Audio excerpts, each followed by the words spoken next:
Hey, what is up, everybody? This is Stephen Breach coming to you with Week 3 of NFL action for the NFL's San Francisco 49ers. A lot of times I make these videos, and I make them very just normal, just talking the talk from a San Francisco 49ers fan. But when the 49ers play the Seahawks, this one's personal. And this one's going to go out to my little buddy, little Alex, living up in Seattle. Suck it, buddy. Your team is starting to crumble, and it's starting to suck. What's it feel like for you now? All right, I know you guys went to 2 Super Bowls. You won one of them. You got your little pretty boy quarterback, Russell Wilson. But look at this year. You lost to the Rams for the second year in a row.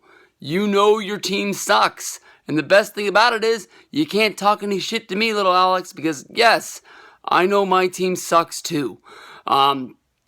Alex, all in all, I don't know what happened last week. I can honestly say that, it was probably one of the best 9-6 football games that I've ever seen. I watched the highlights of that game. The Seahawks and the Rams, they both hit each other. I will say that the Niners beat the Rams in week number 1, but I don't think that gives the 49ers any kind of advantage going and playing Seattle. Seattle is going to play us tough. They want to come back. They want to bounce back. They want to show that they're not a crumbling franchise. A lot of people are really saying that, with Lynch not in the backfield for the Seahawks anymore, they're not really the same team anymore. There's not a lot of talk coming out of the Niners this week. There was the small talk of asking Coach Kelly if Colin Kaepernick was going to be taking over the starting quarterback job. And honestly, in my opinion, I think Coach Kelly answered that the best way he could, that there was no talk of that, just not even shedding any light on that, because it's probably with Kaepernick getting more and more exposure of leading this sort of charge on the sideline of taking a knee or raising a fist for the national anthem. I think that honestly, they need to not put any quarterback controversy in Seattle. Blaine Gabbert, as much as I don't like him, has not done anything really to lose this job. He went out and won week 1, played a good game against the Rams last week.